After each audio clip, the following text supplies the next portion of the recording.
on December 1st. Indy! Indiana Jones and the Dial of Destiny arrives on Disney+. Hang on! Experience the movie event the whole family will love. This way, come on! Entertainment Weekly calls it thrilling. This is it. And a rip-roaring adventure. A few times in my life I've seen things I can't explain. But I've been looking for this all my life. Indiana Jones and the Dial of Destiny. Only on Disney+.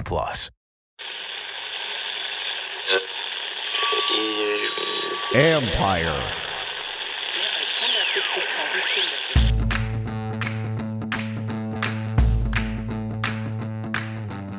Hello and welcome to my podcast. Do me a favor, subscribe to John Carm Report wherever you get your podcast. You're watching on YouTube, hit that like button, hit that subscribe button. You can find us there as part of Empire Media. That's AMPIRE. Always much appreciated when you tune in. Don't forget, you can always read my work on ESPN.com. And for one programming note, no Therapy Tuesday session on Tuesday night. We'll get back to that after the Dolphins game next week. And so there you go. And today, what I'm going to do a lot of is it's not a film review of Dallas, but using that game to see where can this, and kind of using the knowledge from the previous games about, will this defensive change actually help them? And why is it important? Well, I think, to me, to be honest, and I'm going to get to this in a minute, but real quick on that, I think it's important because you have a lot of guys here, you need to decide about their future, or you need to see it going forward, regardless of who's coaching. You want to see, can Percy Butler do it? What about Quan Martin? Guys like that, how do they fit in, and what does this change do for them? We can look at the defensive end. You want to see those young guys. I think, can they progress to being a quality backups? Because, to be honest, you need to get some good starters in here. And so who fits into that? Do you keep Casey Toohill or James Smith-Williams? Whatever, because both are free agents. So I think all that will be at play, and to see, can they do it? Will this change help them, and then better help the organization better decide where they need to go in the offseason at a few different spots on defense? And then I also think it's going to help the offense too, because the closer you keep a game, if you're playing better, then the better chance you have of giving the offense a chance to have more success. Got to make some plays to help them out. They don't make many plays, and that's a big problem. But if they can keep it closer, which they did against Dallas for 3 quarters, then it gives the offense a better chance to get it going, and maybe then they could make some noise, and it just helps the overall thing. Again, not so much about wins or losses, but just for evaluation purposes going down the road. And one little note, Frank Reich was fired by Carolina. I know a lot of you said, well, why didn't they just, you guys wanted Rivera out a long time ago, but again, the Harris Group has been telling people all along, end of the season, end of the season, end of the season.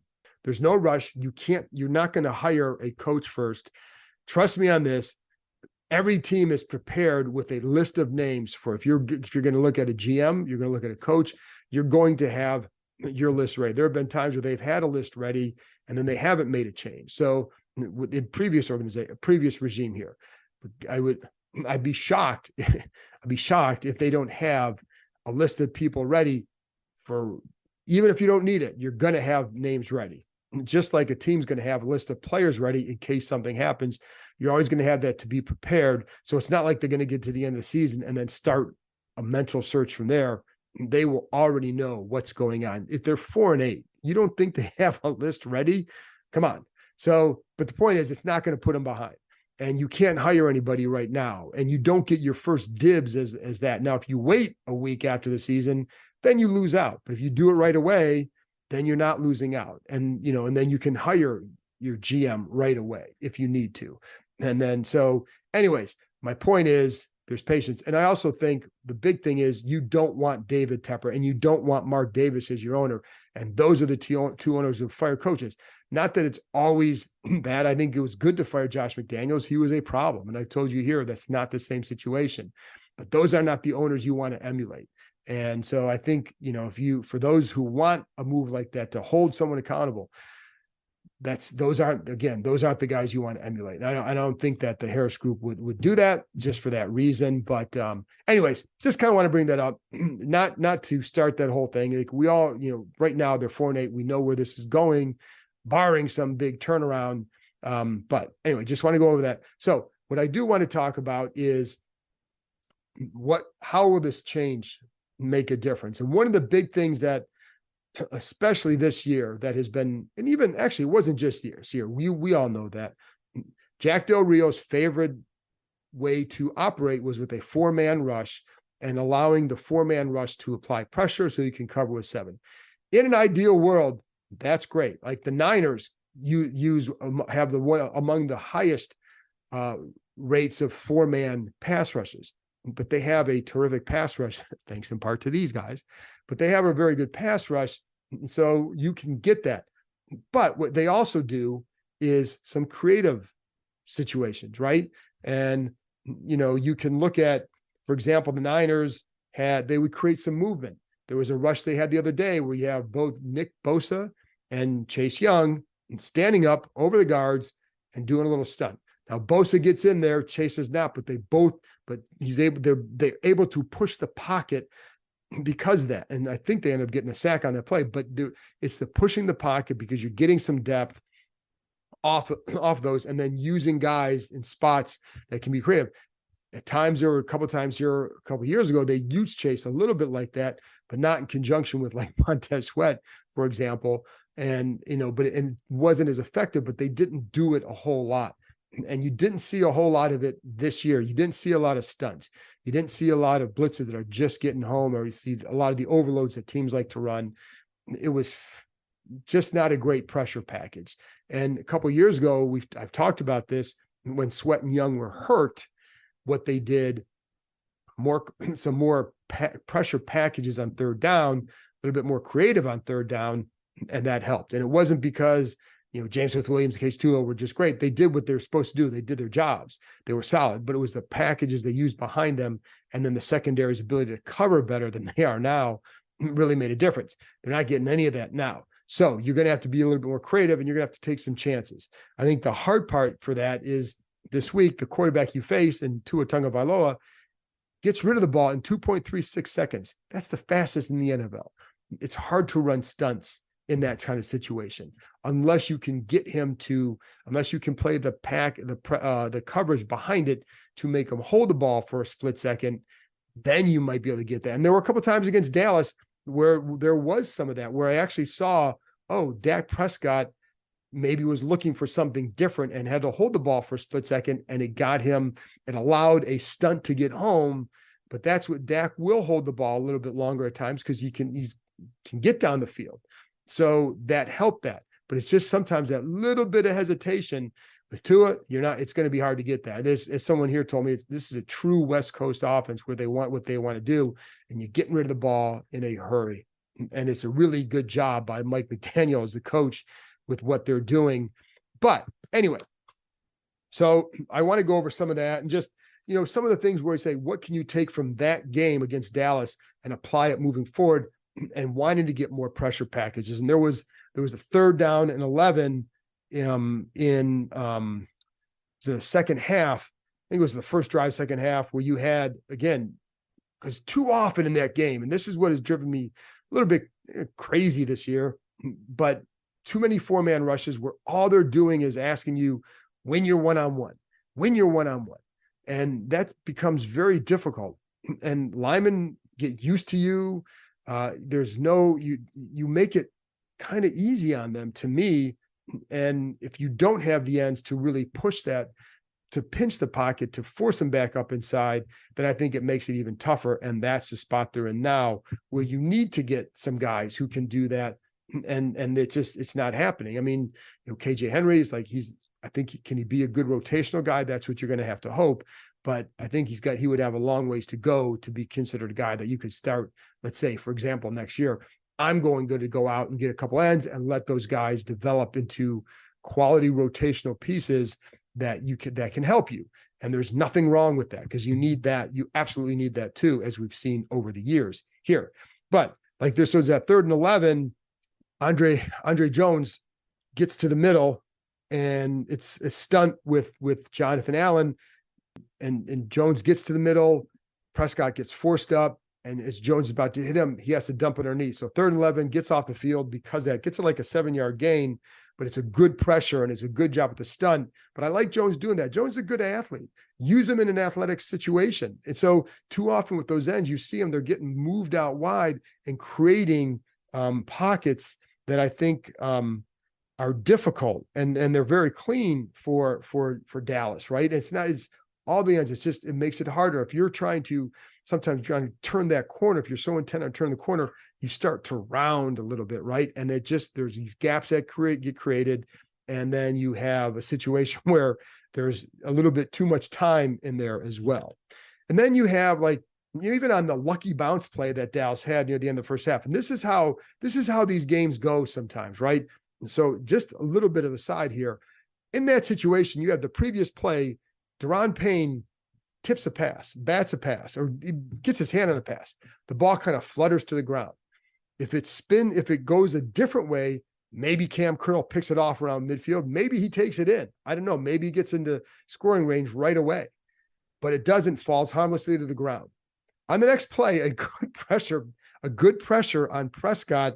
You have a 5-man rush. Prescott gets chased to the right. You got Cam Curl coming up. Now, on this play, Cam's coming up, but he kind of goes low, and I almost wonder if it doesn't mess with the guy's head, like, oh, I've got to go low and kind of go down there and be careful because I don't want to draw a penalty. He didn't impact the throw necessarily, but it's a good defensive play, and the ball bounces up and Dallas gets it. But it's a good play by the defense to get to that point. So it was one of the few times where the pressure certainly got to Prescott, but can you do a little bit more of that? And that's unlucky at the end, but the ability to be a little bit more aggressive and send somebody is something that is definitely needed for this defense. And I do think they'll do more of that, but I just don't know how much in this game. But you're going to have to listen, man, it hasn't worked. So you're going to have to try something. And if it doesn't work, guess what? You're not going to come back anyway. So if you can come in and change a little bit to get a little bit more, whether it's creative pressures or whatever, then that can help you going forward, right? If you want to keep your job, that's probably the way you're going to have to do it, because just doing this and not sending a lot of pressure is not going to get it done. And again, I think the hard part with Tua is he does get rid of the ball fast. So there's certain things that'll be hard to do. And, if you miss on that, Tyreek Hill is going for 7. So, that's the hard part here. This episode is brought to you by Columbia Sportswear. It's snowing again, and that wind chill is killer. But you're not worried about that because you shop the Omni Heat Infinity Collection. It's warmth perfected with tiny gold dots that reflect your body heat inside and protect you from the cold outside. No snow or chilly temps can stop you now. Go out anyway. Shop the Omni Heat Infinity Collection now at Columbia.com/infinity. The holidays are coming. Find a gift for someone special with jewelry from Blue Nile. Right now, Blue Nile is offering special Black Friday and Cyber Monday deals. Save up to 50% on the season's most stunning trends. Blue Nile offers an endless selection of bold gold styles, gemstone jewelry, and classic diamond pieces. And now, for a limited time, get 36 months special financing on minimum purchases of $1,000. Restrictions apply. See BlueNile.com for details. That's BlueNile.com.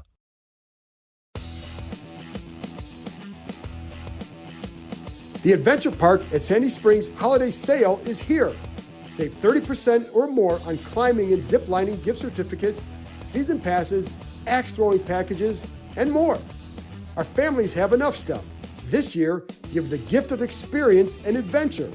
With 8 different levels, 16 courses, 250 climbing obstacles, and over 4,000 feet of zip lines, there is something for everyone. Visited already this year? The courses evolve with the trees around them, so each experience has something new to offer. Named Best Amusement Park in the DMV 2 years in a row, this is an opportunity you won't want to miss. This is their biggest sale of the year, and purchases never expire. While the sale runs until Christmas Day, the earlier you buy, the bigger the savings. The perfect gift for families, coworkers, and friends alike is waiting for you at www.theadventurepark.com/kind. That's www.theadventurepark.com/Keim, and that's Keim. But then you look at the first drive of the fourth quarter, and I like this one because Dallas doesn't anticipate it. And wow, what a concept, right? You have John Allen just angles to the right, takes two guys with him. Here comes Jamin Davis through the middle. It's a 3rd down and 3. You have someone else come from the outside, and Prescott off balance throws. It's incomplete. Tight end has to try and get a low ball, can't get it.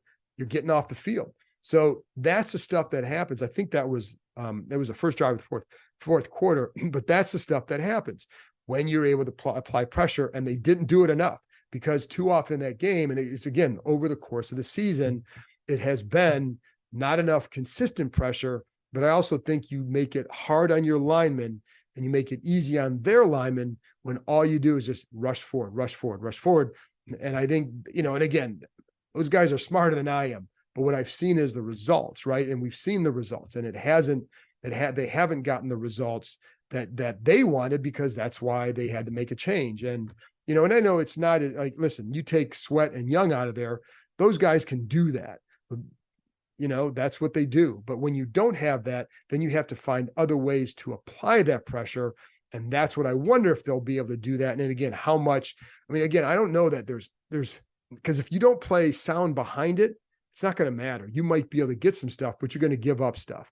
But I think at this point, you're going to have to live with whatever the results are, because you need to get something done. And so when you don't have those guys, you have to be able to manufacture. And this is why I have liked watching Dallas this year. And you watch what the Niners have done a couple of times when I've seen some clips, but they are not, Dallas will put Micah Parsons in positions to succeed all the time. And if not him, then he's going to take, that guy's willing to help with stunts and take and be the pick man essentially, and help someone else, free someone else up, because eventually that's better for him, because now it just creates a lot of headaches for an offense. But you see Washington's guards all the time, or their linemen all the time, not all the time, but enough times where like a guy, there's a stunt, guy comes inside, they didn't anticipate it or they couldn't get to it. And it's like, why not do more of that when you can? And it's certainly against Dallas, I think I would have done a little bit more of that, because I felt like it was effective when they were able to bring some pressure. Again, it's not just about rushing 5-6 guys. You can send 4, but do some games, do something different with that. You can drop a guy. We've seen the overloads, the simulated pressures, those kind of things. And so I think that stuff will help, but will it be enough? Because when you look at behind them, what's going on. And one of the things that you hear about when Ron Rivera talked, and he even talked about, kind of simplifying some of their checks and all that. And one of the things you would hear from people is that, is there too much that they had to do, too much they had to know? Did the rules change too often? Because you hear all that stuff, right? And I know there was a sense like the deeper of a hole they were digging for themselves, the harder, I think, maybe the more that was put on them or changed to try and help dig out of it, is all about digging out of that hole. But did it get too deep down into that situation where maybe you have to pare back, which is what they say they're going to do. And anytime there's a change like that, you always hear, you got to make it simple, make it pare it back. You can't play simplistic coverages because the NFL is too sophisticated, but you can help by allowing them. The one thing when you see defenses play fast, it's all that they have all these fast guys. It's because they play fast, and it's because they have less clutter in their heads, and it's because the rules of a defense are clear, and their assignments are clear. And when this happens, you do this, and when that happens, you do that. And when you know that, you play faster because you're playing more mentally free. And I just don't think. I think too often here, what you're seeing is guys who you see some guys doing this and one guy doing that. And why is that? And it leads to a big play. It might be, sometimes it's an edge. Maybe the guy's not setting the edge where if the end isn't supposed to set the edge on this play, why isn't somebody else coming down? And sometimes are you in a cover 4 where that backside safety's got to come down? Why aren't you there? What was not communicated in this situation? Or what rule were you applying that didn't maybe apply in that situation? all that stuff. But it's like when it happens, it leads to confusion, it leads to mistakes. And that's what we've seen. So if they compare it down a little bit, but like Benjamin St-Juste, how much can that help him? I think for him, it's always been just a coverage thing, right? It's not, I mean, the kid has some talent. He was developing nicely the first couple of years. It's not like he's going to be, I think the kid can play, right? But in what way, right? Can he play? It's not about going to more man. I think that's where they've had some struggles, but what kind of corner can he be going forward? That's what I want to see from him. And just like how he goes over the next 5 games, where does he fit in this? Because he's a guy that you thought would be a guy that would start for them for the next few years. Is that still the case? And so, I think, again, he can help you, but you have to see like what's the best way to use him. And sometimes, we've seen the coverage issues. I think he's a smart kid, but there's sometimes where, he gets caught. Sometimes what's he supposed to do? Where's he supposed to, who is he? What is he supposed to do? Whatever. And there was even, sometimes is it a technique issue or is it just, what is it? And there was one time in one of the first plays of the game where CeeDee Lamb is open deep, ball's incomplete, but part of it is, he's about 8 yards off at the line, which is fine. So every team has that coverage, believe it or not. And the Eagles are one of the ones who do it a lot. So they're pretty good. So, but anyways, I'm just bringing it up. But on the play, like you watch him and Kendall Fuller on both sides and how they play the same coverage. And Fuller on the other side does a side shuffle right away. Benjamin does a little bit of a back pedal, then do a side shuffle. But that's okay because he's still in good shape. But you watch when Kendall starts to run with the receiver, and it's Brandon Cooks on the side, fast dude. Well, Cooks is about 4 or so yards from Kendall, 4 to 5 yards, when Kendall starts to just turn and go, not with his eyes on the quarterback, maintaining vision on quarterback and receiver. And he's got Cooks. But with St-Juste, he was about 2 yards or so from when he let Lamb get that close to him. Then he tries to run, and then it's too late. It's just too late for him. Lamb is going to be, Lamb's got him at that point. And so sometimes it's just a matter of, it's not that he can't do it. It's about when do you do it? So that's one thing I'd like to see from him is when do you do it? And when do you turn and go? And how does that help you? And can that be a thing? You also have to hope, like, what do you do? Do you make a change at safety? Do you put Quan Martin in for Percy Butler?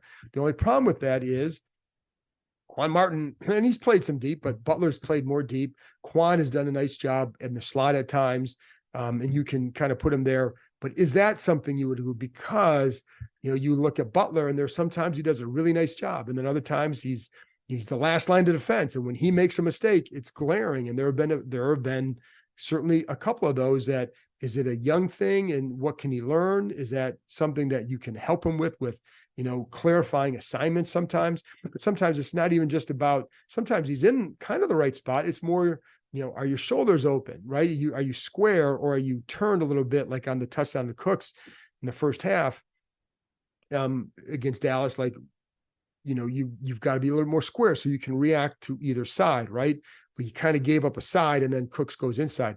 Another time there was one where the play before halftime, I think it was a 31-yard pass down to the corner where, the reaction's got to be a little bit quicker because that's what you're back there for. And he has good speed. He's got good speed. If he uses it, I think sometimes it's about, do you trust your instincts right now? And I think that's one thing I think he's probably, to be honest, in coverage, I wonder if he's getting used to that a little bit or has to get used to that. But that's something you have to look at. Do you do something there? And I don't know that they would. But but Quan Martin, I will say, has done a better job. Now, the other day he gave up a touchdown to CeeDee Lamb. I also thought he did a good job against him at other times. And there's one play where I put that up now where you see like, he does, he's covering Lamb in the slot. He did that a few times. Lamb comes off and he's got, and one thing I like about Martin, he has patient feet. Lamb gets into him and he's physical, breaks out, but Martin's not budged and he goes with them and he forces Dak into a high throw and just a nice job. Now later in the game, Lamb gets into him and creates separation.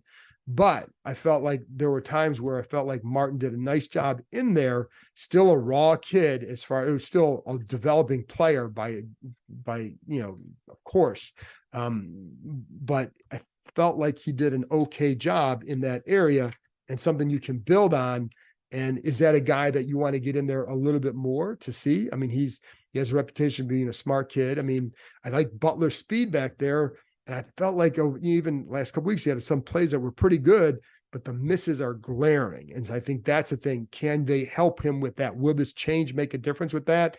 Well, does it, if you can simplify some of those coverage and the coverage rules, does that help these guys play a little bit more sound? But sometimes it's not about like confusion. Sometimes it's about trusting your instincts, trusting what you see. This is what you see. This is what you don't see. And pay attention when you see, and that should trigger where you then need to go. Sounds simple from sitting from here, man. It's really easy sitting here. But that's what I think that's what they have to hope he can get to. And because then if you do that, then you have a chance to, again, it's not just improving the D and like, can they make the playoffs? No, of course, it's not about that at this point. It's about how does Butler fit into this defense, into this organization's plans moving forward. And I know it's going to all depend on who's even here next year. We don't know, but do you want to know, can this kid play? What about Quan Martin? Is he going to offer something? Because, right now we don't know. And so I'd like to see that for their sake moving forward, just to get a better evaluation. That's why this period is important. It's about some of those young guys. And I know it's not going to be all young guys, as Rivera said on Monday. They're not just going to play young guys just to play them. I think there's got to be guys who you think can factor moving forward, regardless of who's here. You've got to find out some of these guys. And so that's why I think, like, will this change make any difference? And I'll be curious to see what the impact in the secondary is with Christian Garcia having a bigger role. I've heard some good things about him. And I know that, one of the things that you'd hear, like, they want more teaching back there. So we'll see if that makes a difference or not. But there again, I think it's the missed assignments. And does that go back to needing to pare down, needing to tweak the rules and get it more, I don't say basic, but more in line and consistent, the consistent rules. I remember when Jim Haslett was here, one of the things that you'd hear from players, the rules change all the time. When you change rules all the time, it leads to confusion. It leads to 10 guys doing this, one guy doing that, 8 guys doing this, 3 guys doing that. So, and the other thing I liked about Martin too, there's one time where he's covering Cooks. Cooks goes in motion. He goes with Cooks. So it looks like man coverage, and it is. However, Cooks goes the outside. What I like about Martin, there was no hesitation. Lines up over CeeDee Lamb because Cooks is the outside, and you have Kendall Fuller outside. Just a good job in coverage, just to know what he's supposed to do. And like, if you can pare things down and help like that, then you have a chance to be a better defense, but you get a better chance then to analyze the players that you need, that this organization may need going forward, regardless of who is in charge. So that's about all I got, folks, because there's not a whole lot more to talk about. I was just really curious when you're watching this game. It wasn't about watching the Dallas game again. It's about trying to pick out what can they do going forward and, what will help. So I think I made that point already, and that's it. Got nothing else, folks. So I'll talk to you next time. I'll be back with another episode, probably, I think it's Wednesday or Thursday morning. I apologize. This is because of off week, crazy week. But I will have another one Wednesday or Thursday. So talk to you next time.